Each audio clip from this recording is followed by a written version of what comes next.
Thanks so much for joining us to talk about the UX Awards and your background in UX. Michal is one of the judges this year for the 2014 UX Awards. For the last several years, she's been Chief Experience Officer at Huge. And today we're going to cover a bit about her background and experiences, how she got into the awards and UX, and what's up next.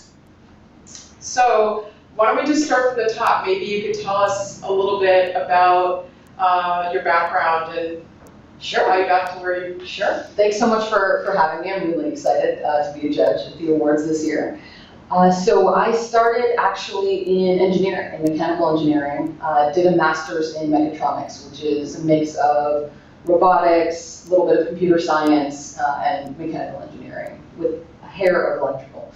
And at one point, the theoretical math really got to me, so I wanted to take a break and just see what else was out there. And I really fell into the field of UX. Actually applied to a small 10-person shop called Huge back in the day, 10 years ago, as a copywriter, actually, and started as a UX intern after we talked, and the rest was really history. So how does one go from a UX intern to Chief Experience Officer of a 700-person company? It was an amazing ride. One thing about Huge and that I was really lucky to have there was endless opportunity. I always said I would stay until I stopped being challenged, and that place kept me challenged day in and day out for 10 years. So it was just, the next thing came, and I just got the opportunity to try to conquer it. And I was really lucky that I was surrounded with a team of great people, and just lucky to have that kind of success. It was an amazing ride. So what do you think has been Huge's secret sauce? Because they have been phenomenally successful as a digital agency, and the growth has really been almost unprecedented. Yeah. What has Huge done differently? I like to think that a big part of it was considering UX really early on. So back in the day, even when we were 10 people, we swore off Flash before it was cool because the back button didn't work. Really basic things. And we've always considered UX to be just as important as any of the other kind of pieces of the pie, if not the most important. And I think that no matter what, whether or not the project dictated it, we found some way to do research, scrappy or otherwise, really looked at the way that people use something and reframe the problem to make sure that we're solving the problem that the users are trying to solve, not just that the company is trying to solve. Right. So that's an interesting perspective, especially with your background with a master's in engineering. Tell us a bit about your background in engineering and what made you decide to switch over to UX. Sure. So when I was a kid, I actually wanted to be, I called it an inventress. So I would come up with these crazy ideas. One of my best was a ride-along vacuum cleaner. So it's like a Power Wheels car, but it's actually a vacuum cleaner, so the kid can help clean the house. I guess I wanted one of those as a kid. And so I pursued mechanical engineering, and what was great, I went to Stanford, what was great about the program there was it was half product design, so half thinking about people and how you make products for people, and the other half was really hardcore engineering, math, physics, and material science, all of those things. So for me, actually, it was a really natural progression into UX. I felt like I had half of the skills, but needed to learn a new medium. So switching into sort of digital experience as opposed to mechanical and product experience. So for me, it was actually really, really natural. And the things that I loved about both are solving problems for people and for real people and making an impact in their lives, be it a physical product or I worked with Applied Materials for a bit, helping to make the wafer throughput in their processor machines faster. And then all the way to things that I did at Huge, making it easier to decide which credit card is right for you, or which TED Talk to watch, or to pay your parking ticket with the city of New York. So actually they were quite similar. The difference, I would say, was the theoretical math. That really got to me in engineering. I really like to solve applied problems. So anything that's too theoretical is a lot less interesting to me and not the kind of challenge that I'm interested in. So did you have any UX or product design training as part of your training at Stanford? So absolutely. So there's a great class there, ME 101, which is one of the fundamentals in mechanical engineering. And it's actually not mechanical at all. It's all about designing for people, and one of the first things you do is make a list of 100 problems that need to be solved. And your final project is picking one of those and solving it. So I actually made a mud flap that turns into a bike seat cover when it's raining. So when you're not riding, your seat doesn't get wet. Very, very much a problem that I was trying to solve at Stanford. But also taught you kind of how to think and problem solve and watch people and interview people and all of that. So there were a number of classes. I took some communications classes from Clifford Nass, who actually passed away last year, but amazing professor. And he wrote a book about the way that people interact with technology, and that it's very similar to the way that they interact with people. And that influenced me tremendously. So once I started designing more digital products, I brought a lot of that with me. So is there any overlap between the engineering school and the D school at Stanford, or how does it work? Yeah, it's funny. I actually was at Stanford before the D school, so it was the nascent kind of classes and things that would later become the D school. There's a lot of overlap, even back then, because they realized that the same thing that I did, which is solving problems, designing, user experience. It's a very applied thing. You have to solve real problems and understand real constraints. Sorry. The issue that I had, and this is actually why I started a UX school at Huge, with a lot of the older UX programs, were that they were incredibly theoretical, and I think that's true for a lot of design programs. That it's a lot about art and exploration and conceptual problem solving, which is important, but not as useful for a lot of the real challenges that you come across when you enter the real world. Everything from understanding the complexities of a business and even a great idea that could be perfect for their constituents, their users, their customers, that business might not be able to pull off. So really understanding all of the constraints helps you come up with the right solution. It may not be the best for the users, but it's the best that that particular business can pull off for their users. Interesting. And so what made you decide to come to New York as opposed to staying in the Bay Area, where obviously there's a lot of, especially product design opportunities? Absolutely. So I actually grew up in the Bay Area, and I'm someone who, whenever I get too comfortable in a place or a position, I really like to shake it up. I had a friend freshman year who actually looked a lot like me, so we would get confused freshman year. And she was a New Yorker, I was a Californian, and we've actually switched coasts. But I visited her freshman year, the summer after freshman year of college, and just fell in love with New York. I really just felt like it was the pulse of the world, the most interesting cross-section of people and cultures and business and industry and everything that I had ever seen. And so the second that I was kind of done on the West Coast, I hightailed it to the East Coast. Oh, interesting. So you chose to go into a digital agency rather than going into a product design shop after your master's in engineering. Why did you make that choice? So for me, I realized that I really thrive on variety and kind of analogs. So agency really allowed me to learn lots of different businesses and encounter lots of different types of users. So for me, it was really the right option that I could learn and be exposed to a lot of things very, very quickly. And some of it was not really calculated too. It was a 10-person shop at the time, and I just really liked the group of people and really liked their mission and their approach. Felt really right to me. So some of it was also just gut instinct and trying something new. Right. What was the mission and the approach?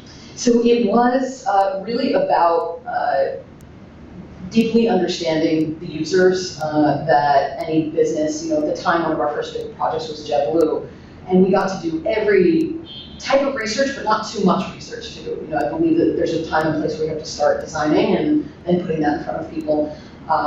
So the approach was just not whiz bang. It wasn't trying to, Flash was really big at the time. They weren't trying to do a lot of crazy things with Flash. It was just design things that people will use and that will stand the test of time. And in digital, most products or websites or experiences get replaced, every 2 years. And our goal at the time was really make things that would last and provide a lot of value for our clients and a lot of value for our users. Right.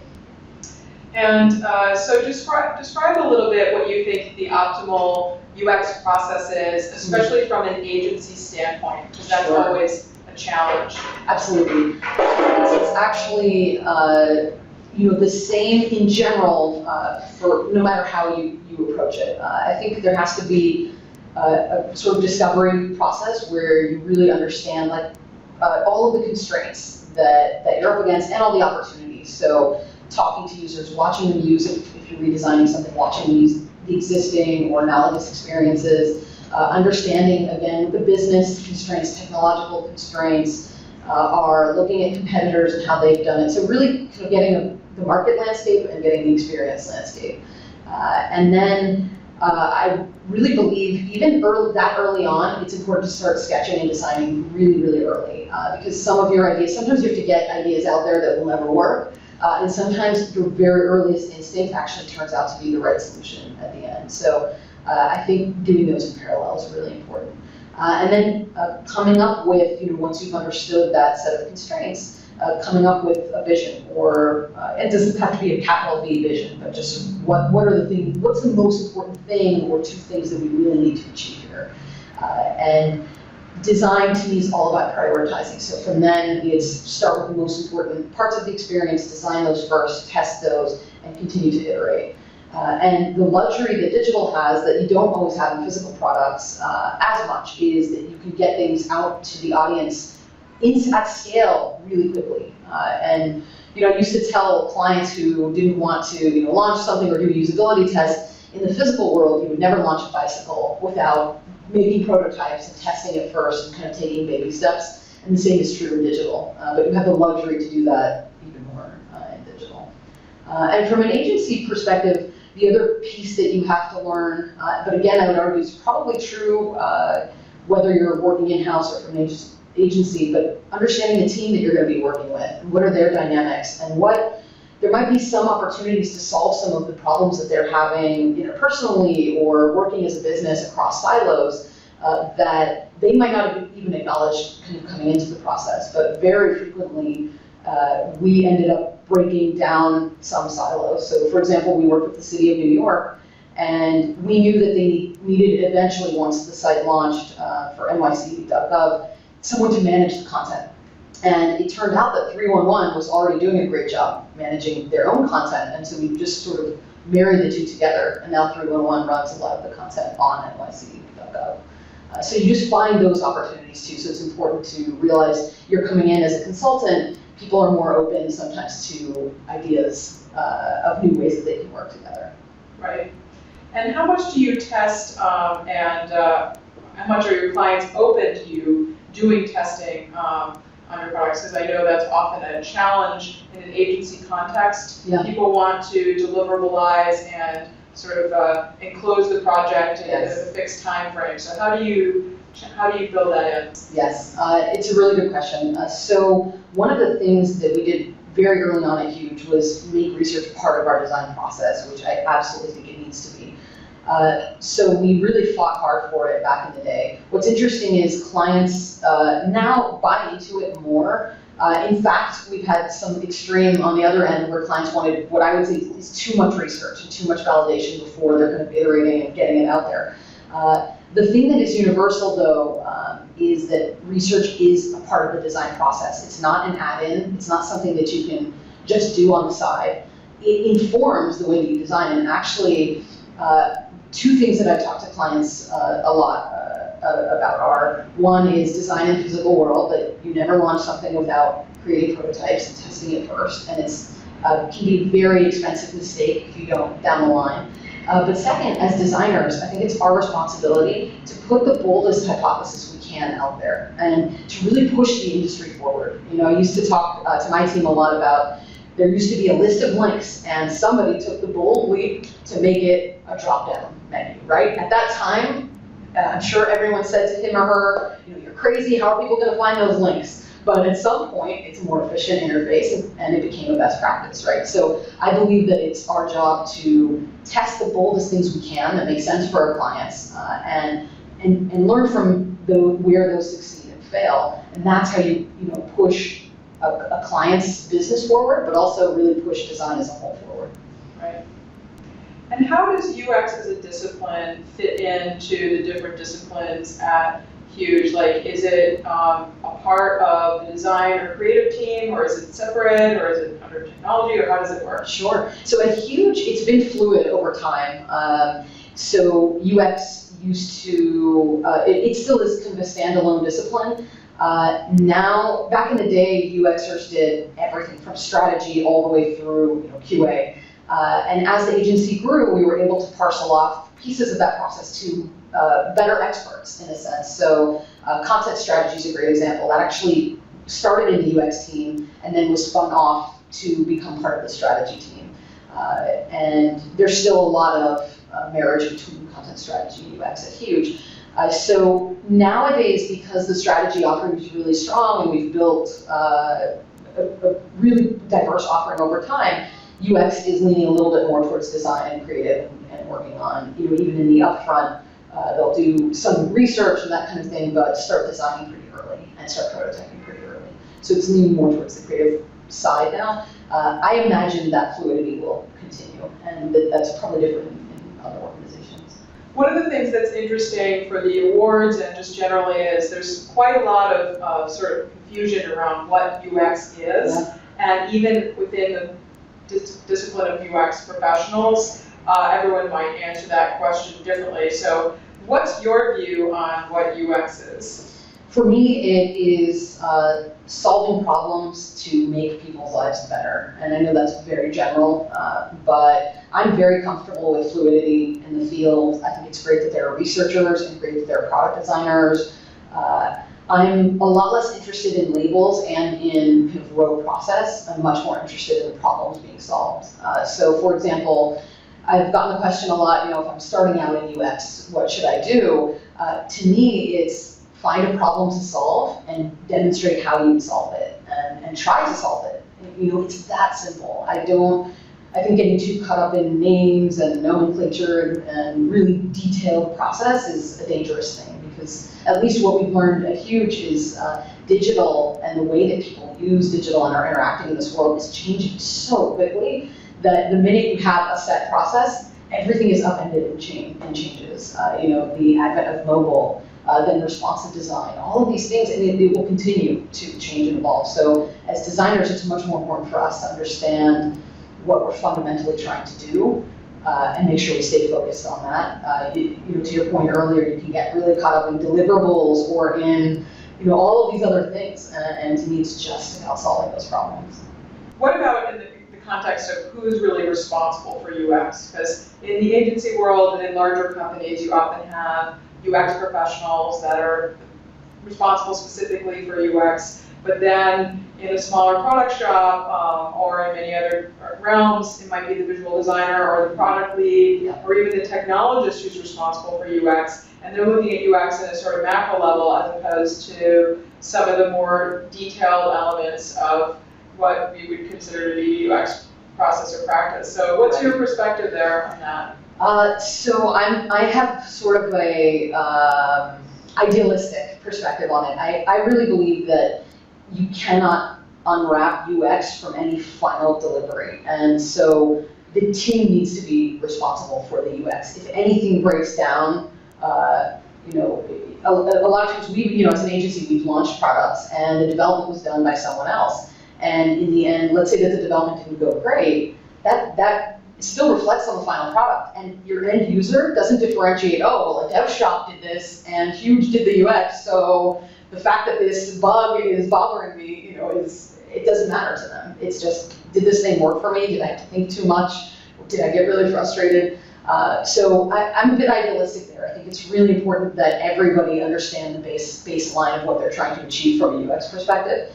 So What's your experience been like being a woman both in tech and in the engineering school and a CXO at Huge? Yeah, so I'm someone who's, I've always been a tomboy. So I played on an all-boys baseball team for a few years when I was a kid, and so I've always enjoyed those kinds of challenges, and I've definitely encountered some both on the corporate side, at Huge, everywhere in school as well. And for me, I think it's like any challenge that you get, you're sort of defined by how you handle it and how you deal with it. And so hopefully I've done all right there, but I just believe that you have to continue to plow through and keep doing and fighting for the things that you believe in. And I do have to say, over time, definitely over the last 10 years, I've seen a lot more women in more powerful positions, client side,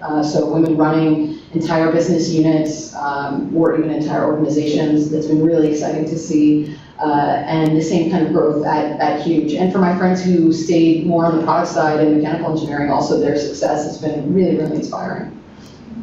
Do you think it has changed at all now that you're in a traditionally more feminine type discipline, which is design, and on the marketing side usually is where digital agencies are brought in? Yeah, that's interesting. So I don't see UX in particular or design as feminine or masculine. Actually, the two, if you're kind of dealing in the stereotypes of feminine and masculine, what I love about UX is it's very much the cross-section. There's sort of the empathetic side, and then the very gritty, hardcore problem-solving analytical side. And so I really love that marriage.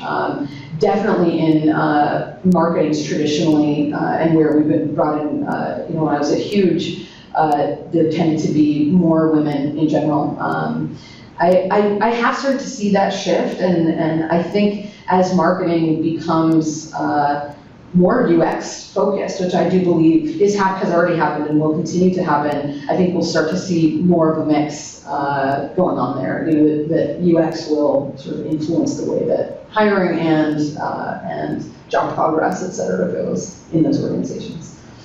What kind of advice can you give to other women who are trying to advance their careers? Are you a lean-in advocate, or what's your perspective? I like the high-level philosophy of lean-in, meaning don't allow external expectations of you to guide the way that you push for your career.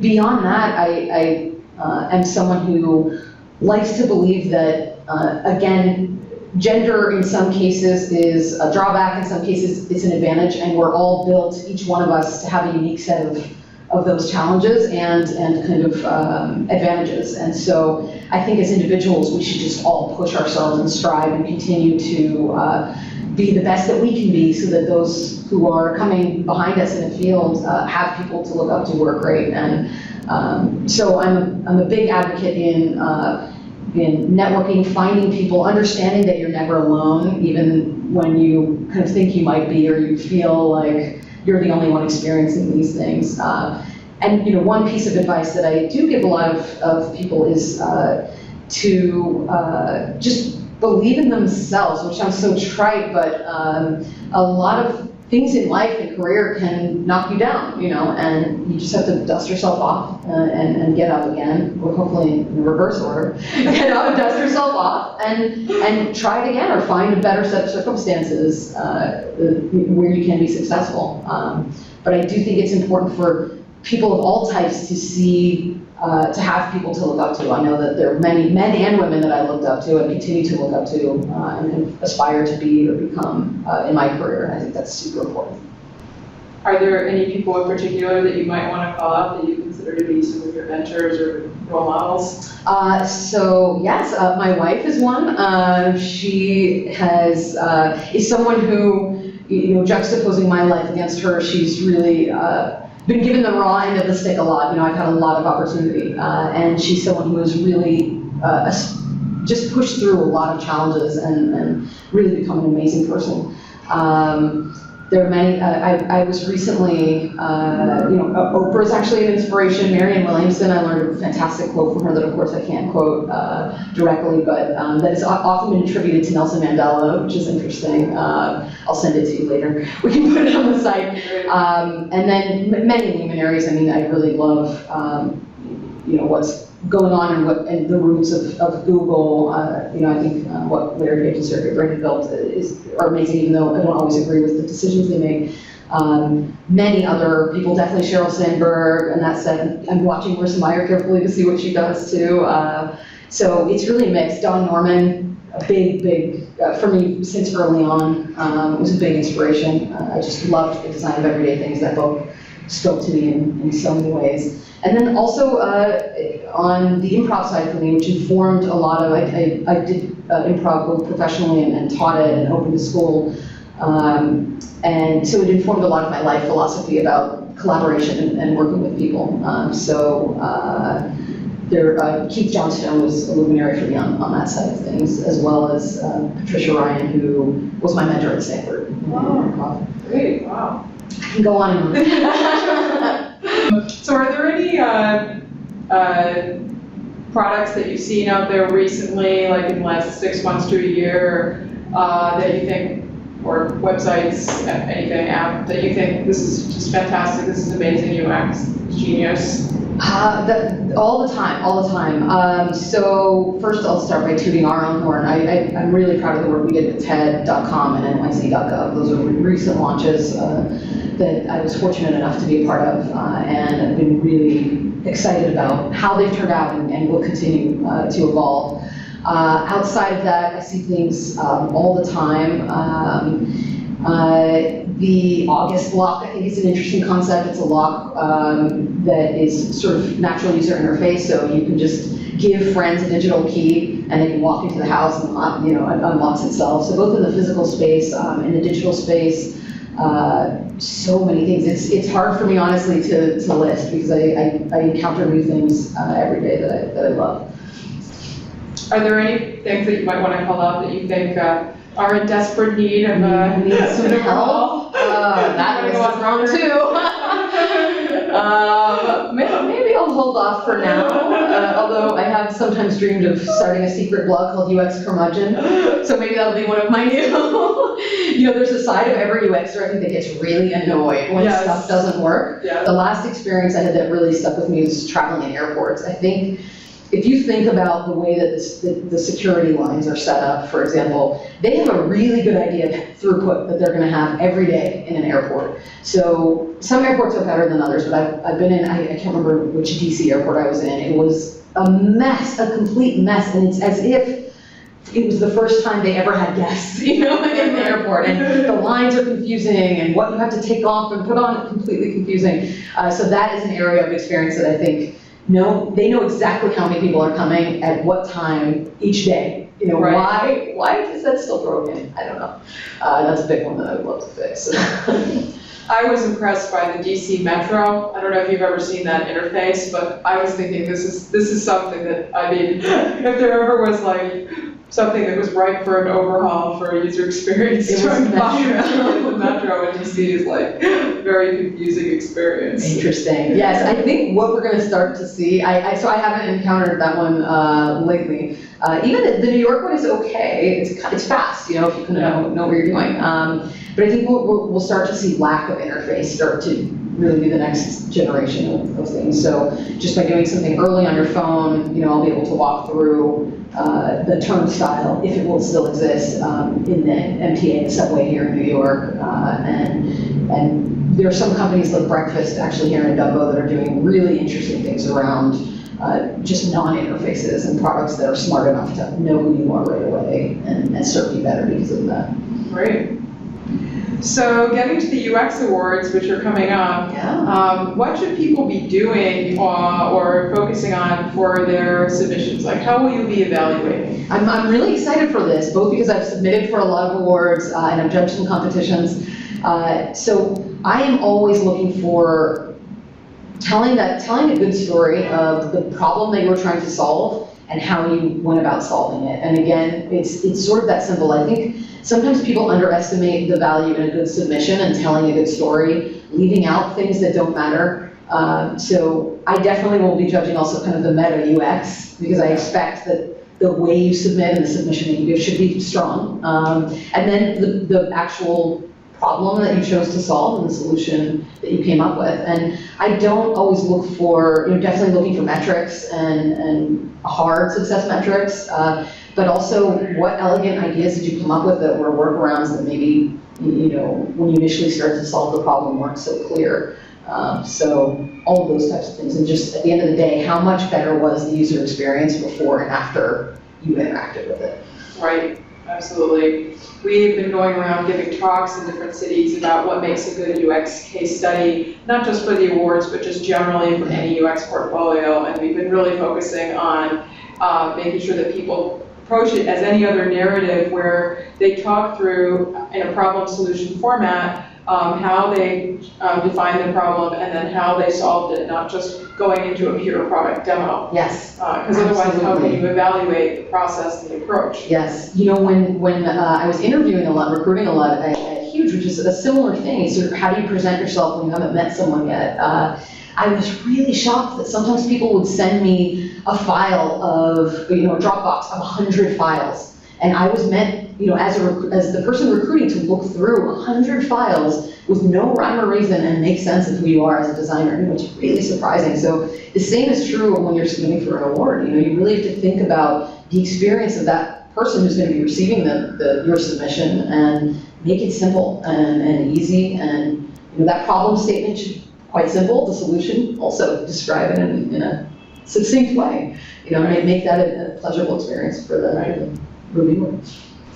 So finally, we'll be doing talks on the following day after the awards event. Do you have any idea about what you're going to be talking about? I'm not sure yet. We should discuss it more. I've really gotten into civic design a lot more recently with the work we did on NYC. And I've been talking a lot also about the challenge of designing for everyone, which I think is a civic design problem, and it was one that we had to tackle with TED.com as well.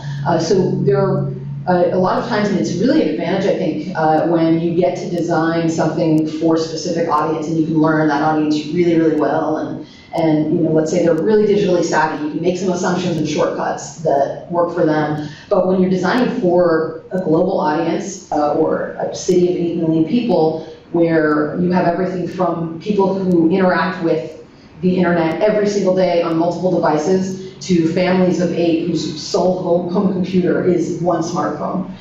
So designing for that breadth of audience has been really interesting for me to wrap my head around lately. Yeah, absolutely.